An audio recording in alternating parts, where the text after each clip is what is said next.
Inverarnie Esker trail. This is where you park. Car park at Little Mill. The signposted. It's about a mile, 2 miles off the A9, heading towards Fort Augustus. On the B851, I think it is. You start by going up that path between the two posts. There's actually two trails here. There's the Kettle Hole trail, which is 1 mile. That's a blue one. Follow the blue bands on the marker posts. And the Esker trail, 1.5 miles. Follow the red bands up this path. So that very steep bank that you can see there, just behind the trees, that's an Esker. So the first thing you have to do is climb up onto the top of it. This is the only really steep part of the path, and it's only 20 or 30 yards, and then it's just a bit up and downy. So at the top of the steep path you've got two choices. You can either turn left, follow the blue markers down the Kettle Hole trail, or go straight on, follow the red markers. Actually, it's to the right here, sorry. Follow the red markers, just up that little path there. It's a bit indistinct. But this straight on path is where you return from both routes. There's actually a third option. If you look at the map here, there's the yellow dots as well here, which you can extend it even further still. So you can do all three routes if you like. It's a free country. Anyway, we're following the blue Kettle Hole route to start with, because we're going to do all three.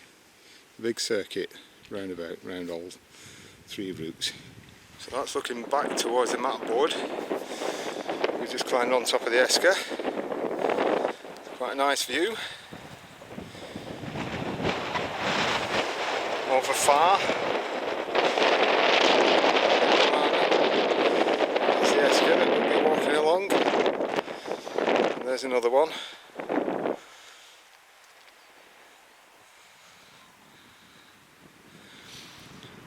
And this is where you come across the first of these information boards.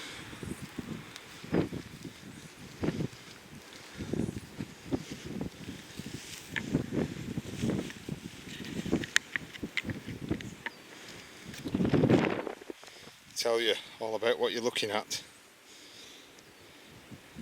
Useful for geeks like me. The second of the information posts is at the Kettle Hole, which is this. It tells you how it was formed. I've not read it, so I don't know. You have to come here and read it for yourself. This is what the path is like for a lot of the distance. There is some better track involved, but as you can see it's slightly rough underfoot, so you will need stout footwear and possibly a stick.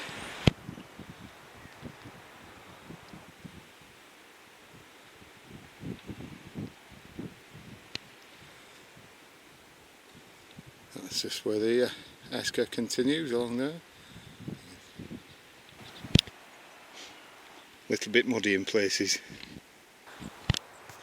Don't go over there, you'll fall in the hole and hurt yourself.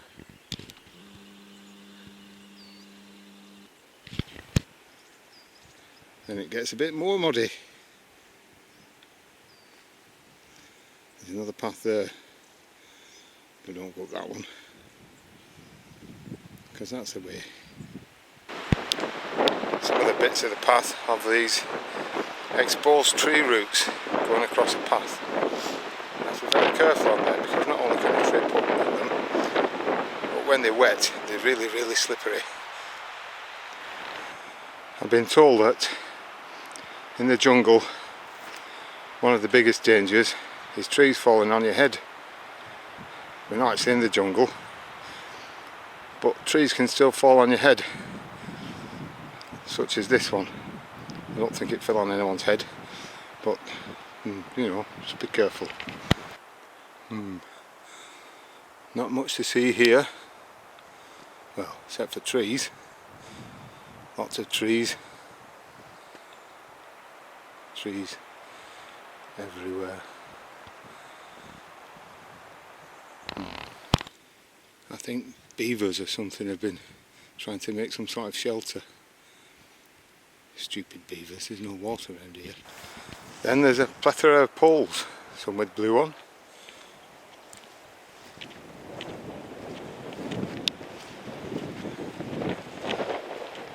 Some with red and blue on.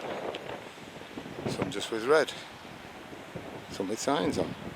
That right there just leads back to the start. The steep bit at the top of the first Esker. This now turns onto the Esker trail. We're on the sinkhole trail, or kettle hole trail, whatever it was. And now, so we're carrying on the Esker trail. It's got a bit of woodworm, I think.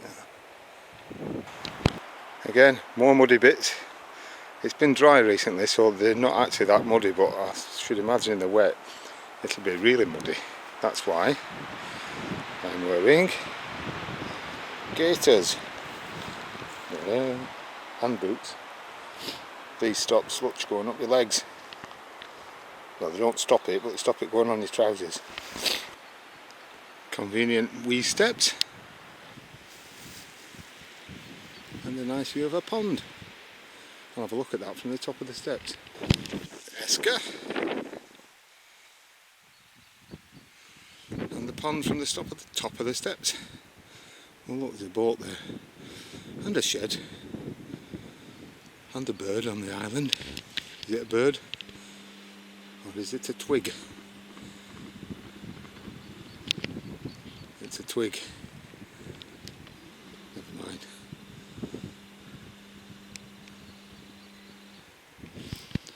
Bonny wee lake though. Oh, and I forgot to say, these gaiters, they're good for stopping ticks and other horrible wee beasties going up your legs. So the alternative to gaiters is just tucking your socks, or tucking your trousers into your socks, as demonstrated, or tight leggings, or not bothering at all and just getting slutchy. And there's a bit where the path goes up the side of the hill and it becomes a slanty path.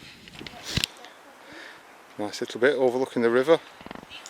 Look, there's some people doing the Esker trail bit that we've just been on.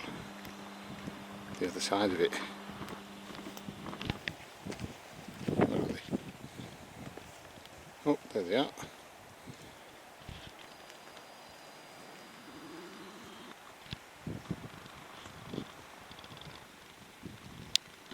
Oh, too wobbly.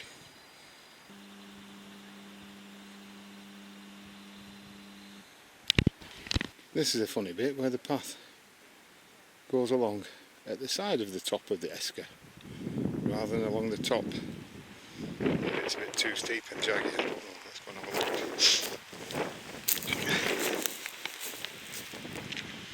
look. No, it's fine. Don't know why it's down there, but there you go. And you get to a wide open bit. It's a bit windier here because it's open. When you get to this red marker, it looks like you can continue along the top of the Esker here, but I don't know where that goes to because the next path goes off to the right, and there's a red marker down there, so that's where we're going, and then we're hoping to catch up with the yellow trail that, if I remember rightly, is on Land Rover tracks, that sort of thing. Anyway, we'll go and see. And now there's a useful map that shows us that we've gone wrong. We should have gone along the top of the Esker. because we are here. And now we'll have to do it backwards unless you want to go back up there. So I think we'll do it backwards along this yellow trail and then back along the top of the Esker. Yeah, that's what we'll do.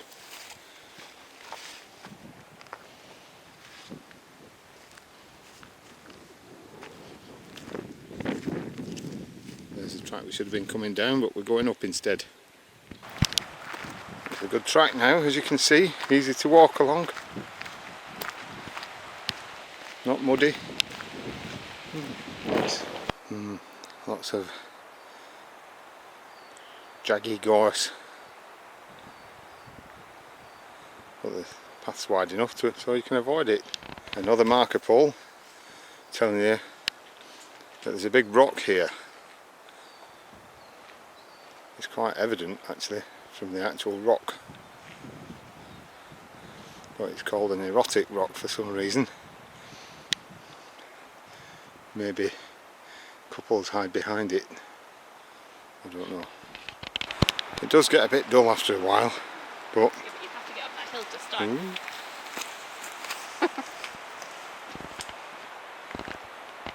Because it's so flat and even, it means you can get a move on if you're in a rush. Yeah. Then you come to another crossroads with a gate to a road. Turn left. That must be another erotic boulder. So we're doing this part of the route backwards effectively. So if you're doing it backwards like we are, don't carry on up there, turn left here, because when you're doing it the right way you come down this path and it just naturally brings you to there. It'll be your right and then down the track, but that leads to where it goes nobody knows, and it's back to a path again rather than a track. It's at the top of this ridge, this path, a yellow marker, first one we're here.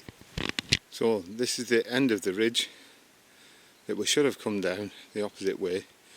So if you're doing the route you can get back by going through the woods there down that path, but that takes you back to the actual route. Go up the ridge here, up onto the top of the ridge, and that'll take you back along the ridge. And this is us back to where we went down before. So I was standing there saying I don't know where this bit goes to, but we do. That's the bit it should have gone, but we came the wrong way. Anyway, it's not a ridge, it's an Esker. But yeah, so now we're back to where we started ish. So we're going down here.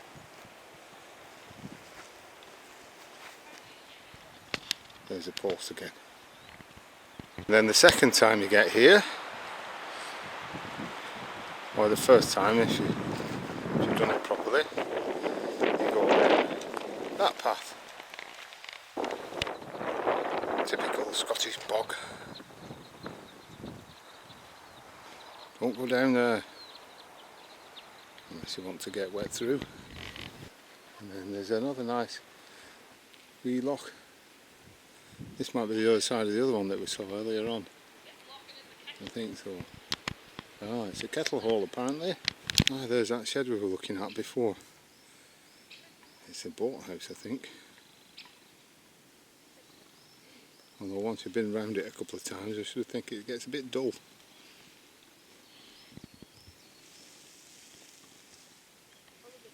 There's the information stick, and there's a little bit of a hill and a handy bench at the top. We'll go and sit on that and see what the view's like. So here we are, sitting on the bench, and we can see some trees, some hills, a walker, and a path, and an Esker, and a few more trees and clouds and stuff. Oh, splash in the water. I think it was. There's a diving duck. Oh, the fish. Oh, I think there's an owl box. An owl box, I think it's for an owl. I'm not saying it's definitely an owl box, it was a question. Who knows what an owl box is for? This is a big Esker.